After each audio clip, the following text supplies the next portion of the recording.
Je vois dans la nouveauté toujours quelque chose de très positif. La nouveauté a beaucoup de sens pour moi et est toujours une source de motivation et d'énergie. Et le fait d'avoir ce talent-là, je sens que je peux le mettre à disposition d'un collectif pour rendre l'avenir attractif.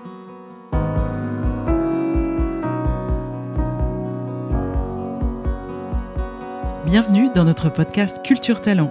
Je suis Florence Hardy, créatrice du Labo des Talents.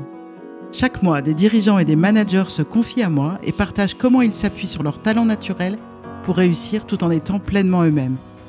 Ils nous parlent aussi du choix qui les anime. Faire le pari d'aller chercher, de mobiliser et de propulser tous les potentiels de leurs équipes pour assurer le succès de leur entreprise.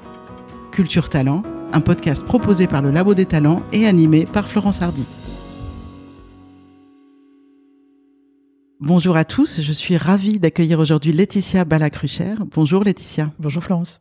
Alors Laetitia, tu es directrice supply chain du groupe Monoprix. Et ce que je peux peut-être dire en introduction, c'est que dans un monde qui exige toujours plus de flexibilité, ton parcours que je connais illustre vraiment très très bien la capacité à se réinventer, à utiliser ses talents dans différents contextes, à être authentique pour réussir et pour emmener les équipes avec soi. En quelques mots, tu as démarré ton parcours dans les achats pour un grand groupe automobile. Tu as ensuite évolué plutôt vers la logistique, là aussi chez des grands acteurs. Et aujourd'hui, tu es en charge de la supply chain, donc d'une grande enseigne de distribution. Tu mets vraiment tes talents au service de l'excellence opérationnelle et aussi de la transformation. Alors j'ai vraiment hâte de t'entendre, toi, nous raconter ton parcours, parce que ce sera beaucoup mieux que moi. Ton quotidien professionnel et la manière dont tu t'appuies sur ce qui fait que tu es toi pour réussir. Alors merci beaucoup d'avoir accepté mon invitation. Un petit retour en arrière, on s'est rencontrés en fait toutes les deux lors d'une formation de leadership à l'ESCP. Et à cette occasion, en off, si on peut dire, en collatéral de la formation, tu as découvert tes talents.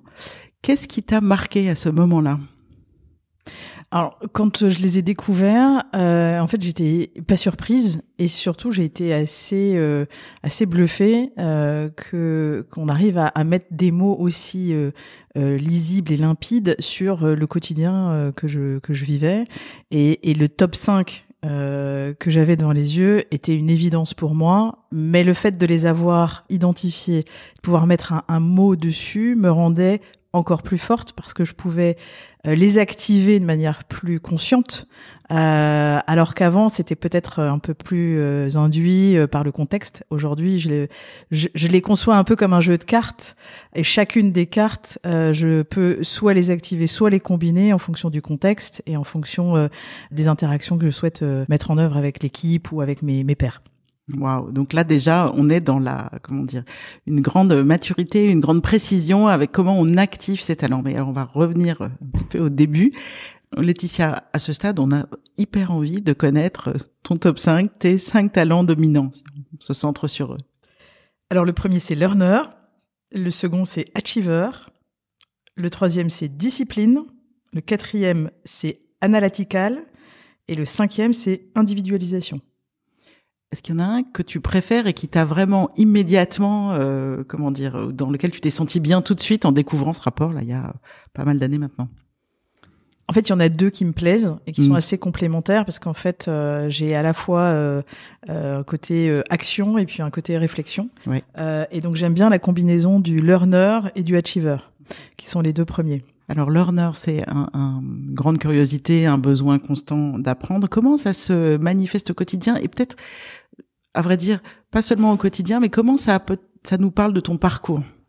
Je vois dans la nouveauté toujours quelque chose de très positif. Je suis toujours intéressée par l'apprentissage de nouveaux secteurs d'activité, de nouvelles technologies, de nouvelles missions. Donc ça se traduit aussi dans ce parcours où j'ai pu évoluer dans des secteurs d'activité différents, sur des métiers différents, même si il y avait un fil rouge autour de la supply chain et de la logistique. Oui.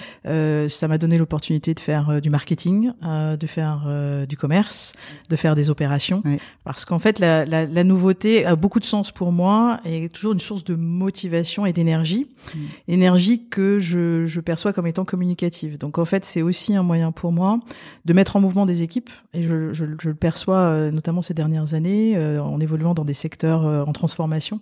Parfois, on a un petit peu de mal à voir un peu le chemin, et le fait d'avoir ce talent-là, je sens que je peux le mettre à disposition d'un collectif pour rendre l'avenir attractif. Alors, l'avenir attractif, et je me souviens quand on a préparé que tu m'as raconté aussi toute une étape de ton parcours dans lequel tu étais pas mal en déplacement à travers l'Europe pour proposer des solutions innovantes, pour aller rencontrer plein de gens. Comment le learner était engagé là-dedans? Alors, ces missions-là, elles étaient vraiment prospectives parce qu'en fait, j'arrivais dans des entreprises que je connaissais peu. Donc, il fallait détecter assez vite les opportunités commerciales et de développement que je pouvais adresser. Ça, c'était ton rôle, en fait. Hein. Je crois que tu étais en charge du développement B2B, enfin développement commercial B2B pour j'identifiais effectivement, très grande entreprise. J'identifiais effectivement des opportunités de nouvelles prestations, nouveaux contrats à destination de clients qui n'étaient pas encore des clients, qui n'étaient que des prospects. Donc, il y avait un défrichage important à effectuer, une évaluation assez rapide de l'intérêt de continuer à prospecter ou pas.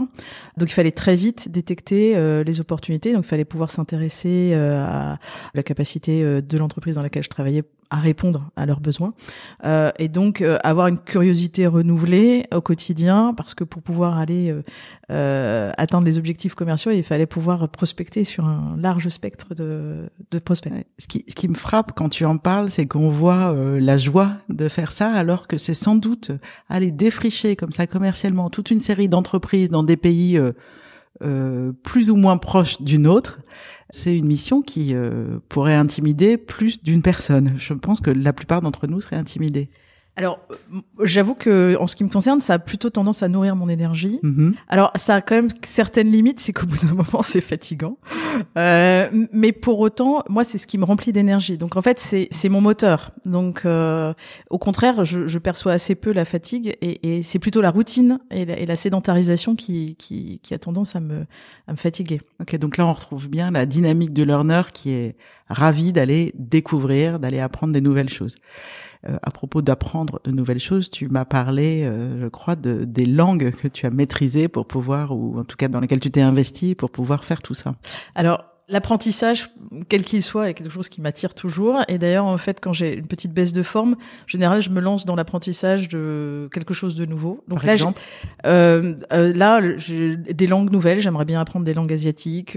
J'aime beaucoup enfin voilà, il y a plein de langues qui m'intéressent. Parce que du coup, on découvre encore autre chose derrière. Ça veut dire lire dans la langue, découvrir des auteurs, etc. Donc en fait, c'est une porte ouverte sur d'autres portes qui peuvent s'ouvrir. Donc l'apprentissage des langues fait partie de ma to-do list du jour où j'aurai un peu de temps. Et a déjà fait partie de ta to-do list passée, puisque je crois que tu parles français, anglais, russe et allemand. Voilà. Learner pour vous servir. Sachant que j'ai fait aussi un peu d'espagnol et beaucoup de latin. Mais ça, c'était juste pour... Voilà, pour donc serial linguist. C'est ça. Quelque chose comme ça. Quand on regarde ton parcours, tu as eu plusieurs virages, en fait, des achats à la logistique, mais aussi la supply chain, donc dans toute son efficience. Est-ce que tu peux partager avec nous un moment clé où peut-être tes talents t'ont donné confiance pour relever ces challenges? Un moment évidemment qui a marqué les gens qui étaient sur les opérations à ce moment-là, c'est la période du Covid, où j'étais responsable des entrepôts d'Île-de-France pour un groupe de retail alimentaire. Alors c'était les missions critiques à l'époque. Complètement. Nourrir la France. Il fallait et l'Île-de-France en particulier. Exactement. Il fallait pouvoir alimenter l'ensemble des magasins en denrées alimentaires. C'est un poste que j'avais pris récemment. Et j'ai pas le souvenir d'avoir eu finalement une inquiétude si forte. Avec le recul, ça devrait être quelque chose d'assez terrifiant.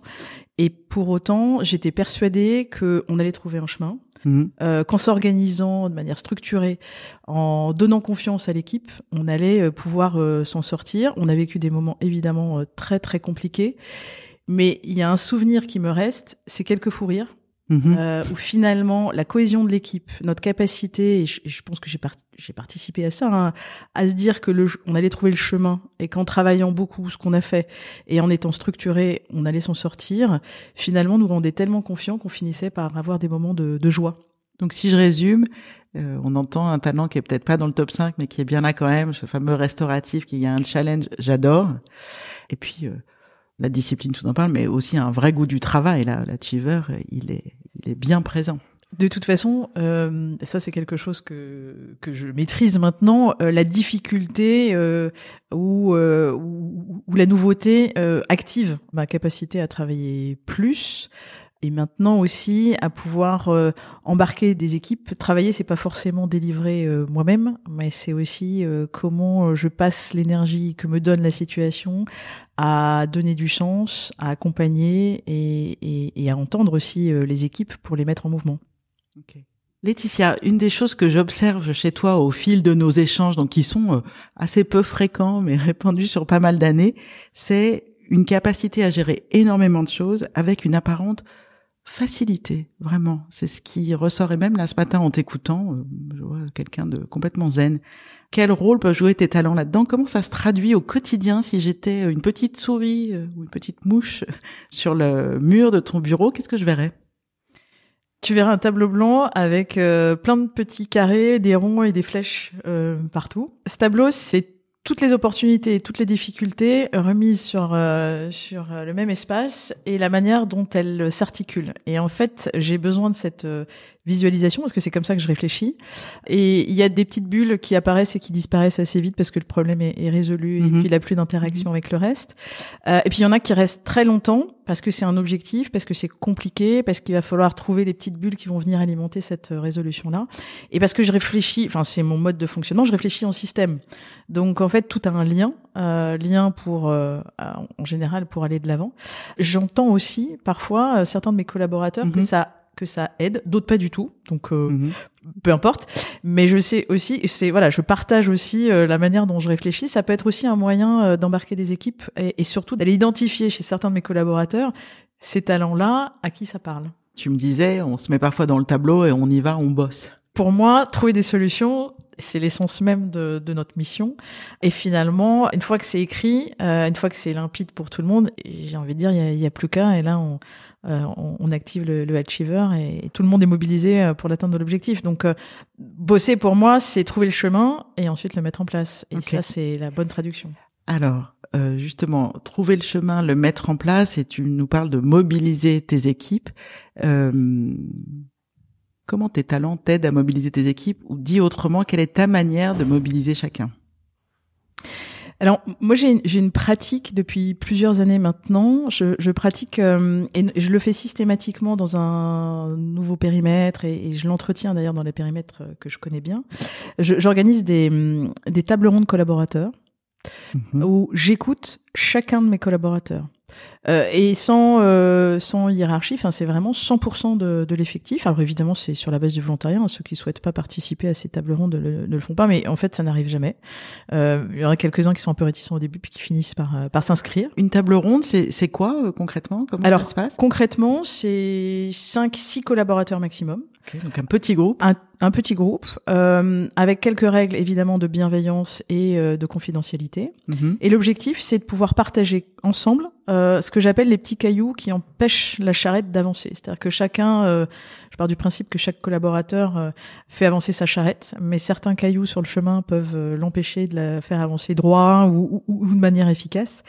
Et donc, ces groupes-là ont plusieurs vertus. C'est que ça rend les choses très concrètes et parfois, on s'aperçoit que dans nos grands groupes, les petits cailloux, en fait, sont des choses qui sont assez concrètes mais qui ont un impact énorme. Il y a un peu l'effet papillon. Donc ça permet de détecter les éléments qu'on voit pas forcément. Ça permet à la minorité, voire la majorité silencieuse, de s'exprimer. Souvent, quand vous faites des plénières, etc., c'est toujours les 3 mêmes personnes qui posent des questions. C'est bien, mais finalement, il y a beaucoup de gens qui ne s'expriment pas. Et dans ce cadre-là, chacun a la parole. Oui. Et derrière, ça permet aussi de signer comme un contrat de confiance entre nous. C'est que tout ce qu'on partage fera l'objet d'un plan d'action, d'un suivi et de restitution pour pouvoir accompagner les collaborateurs de manière très concrète dans leur quotidien. J'ai eu que des retours positifs. Alors comme je fais ça en petits groupes, c'est parfois un peu long pour s'inscrire, et j'ai quelques collaborateurs qui passent me voir en disant quand est-ce que j'ai le droit à ma table ronde. Donc c'est quand nous c'est quand parce qu'en fait du coup maintenant ça a créé de l'attente. Donc je me dis que ça a de la valeur pour eux aussi. Oui, alors de la valeur pour eux, et en t'écoutant, je me disais, avec ce talent individualisation, donc une capacité que tu manifestes à cerner chacun pour qui il est, à le savoir de façon intuitive, je pense que ça crée aussi des conditions pour que tu aies vraiment ce contrat de confiance et cette relation privilégiée avec chacun, et pas juste avec l'ensemble. Ça, c'est très important pour moi.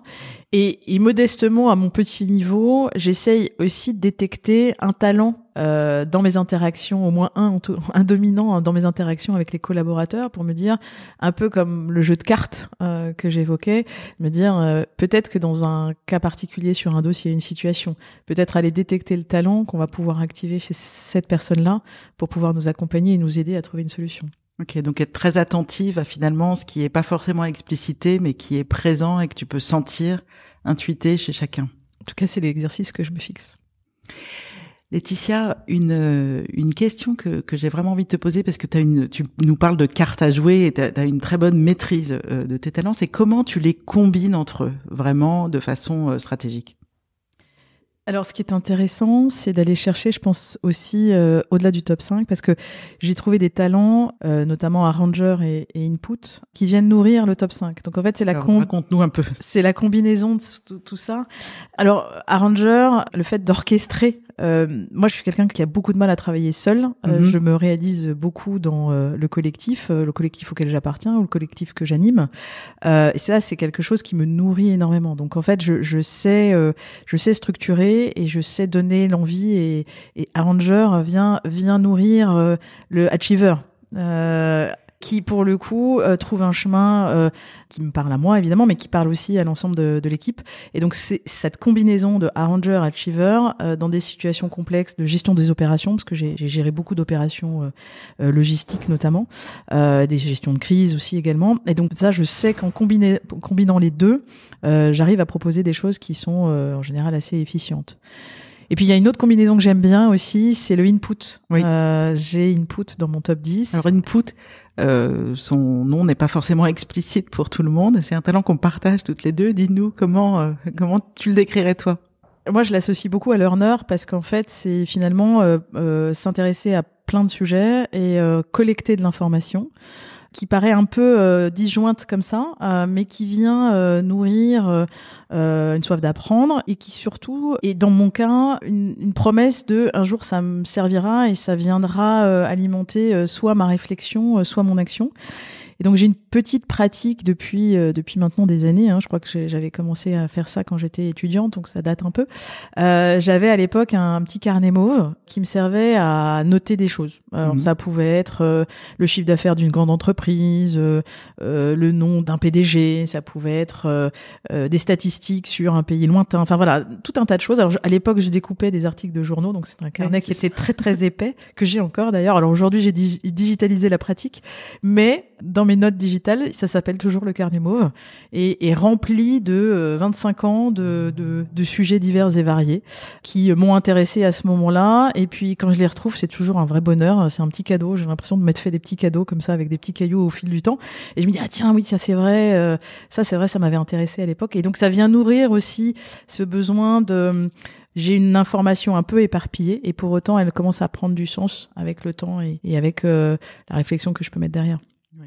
Et alors bon, on est à l'audio ici, mais moi j'ai eu la chance d'avoir un aperçu de ces notes digitales et je suis vraiment scotchée parce que c'est un carnet mauve très éclectique avec énormément de sujets différents et c'est hyper bien structuré, c'est presque indexé. Il y a on s'y retrouve, c'est limpide cette structure et donc je peux pas m'empêcher d'appeler là et de mettre en lumière ce talent de discipline magnifique, pas très fréquent. Il faut bien le dire.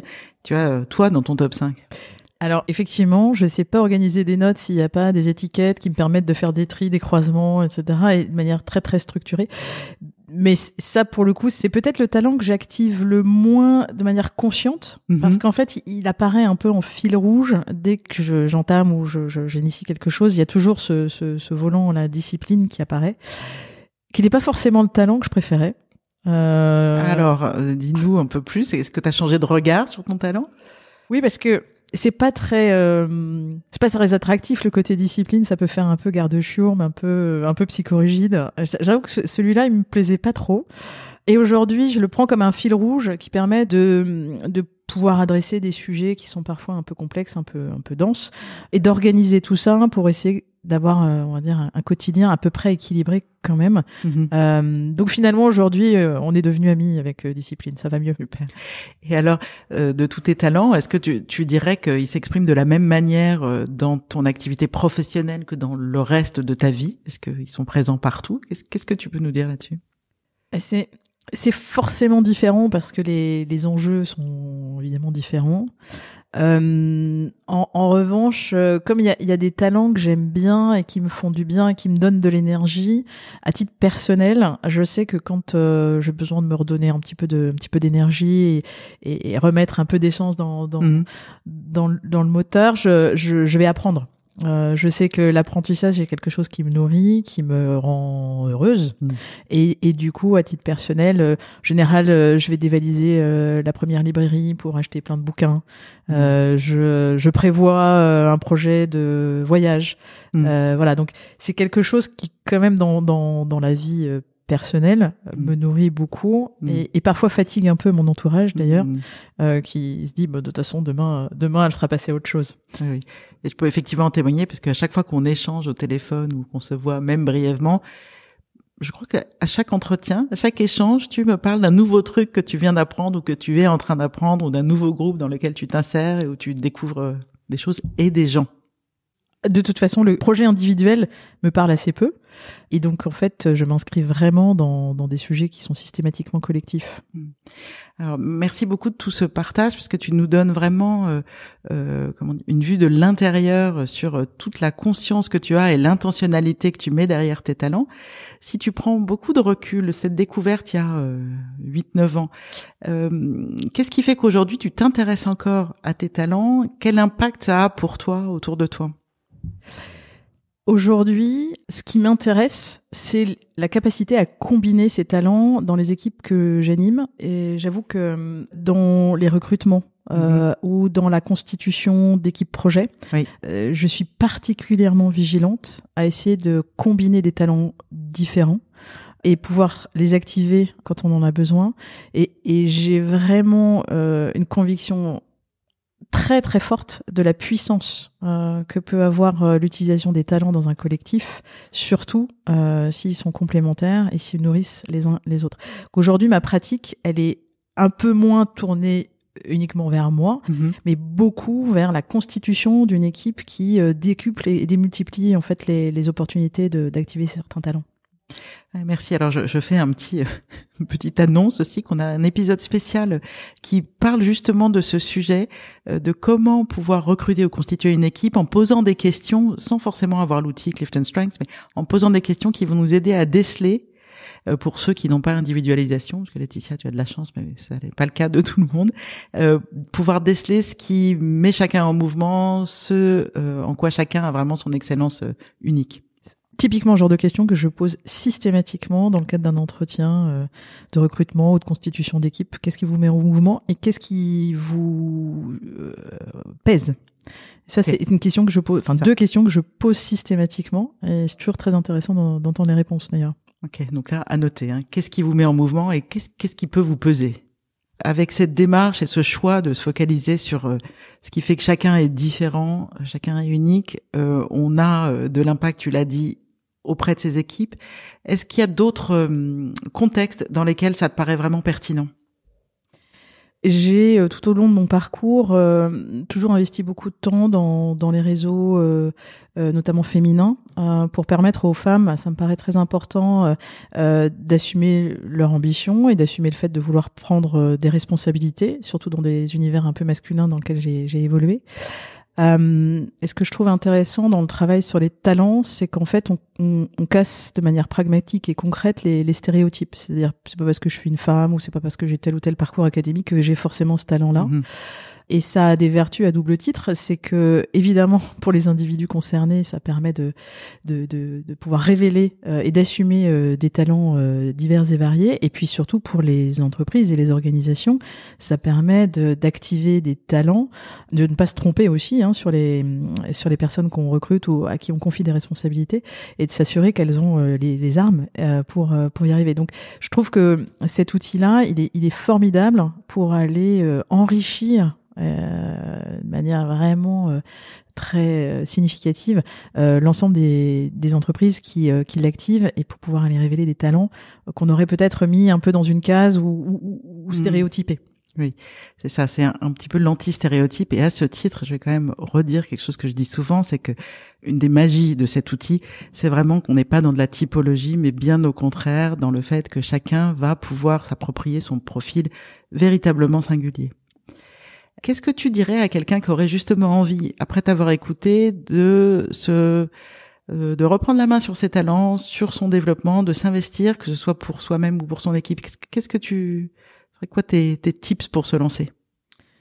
Alors, je ne sais pas si c'est universel, mais la manière dont moi je le vois, c'est peut-être de s'approprier un ou deux talents de son top 5, un talent qui fait du bien, un talent réconfortant, un talent avec lequel on est à l'aise, pour pouvoir l'approfondir, pour pouvoir en mesurer tout l'impact pour soi et pour l'équipe et pour l'écosystème auquel on appartient, et étape par étape en rajouter un, parce qu'en fait, ce qui est intéressant, je trouve, quand on travaille sur la durée, c'est de les mettre en combinaison. Et en fait, ils ont encore plus d'impact quand tu arrives à les activer ensemble. Et donc, pouvoir le faire par étapes, se les approprier, est à mon sens le meilleur moyen de travailler sur le long terme et de découvrir, ça c'est mon côté learner, tous les jours, la puissance qu'on peut aller chercher avec cet outil. Merci beaucoup Laetitia pour tout ce partage. Merci à vous de nous avoir écoutés. Je vous dis à très bientôt pour un prochain épisode. Merci d'avoir écouté cet épisode de Culture Talent. Au Labo des Talents, nous vous accompagnons pour découvrir et amplifier les talents individuels et collectifs. Si vous souhaitez en savoir plus, rendez-vous sur notre site www.lelabodestalents.fr et sur LinkedIn. Je vous souhaite une bonne journée à tous sous le signe de vos talents. À très bientôt.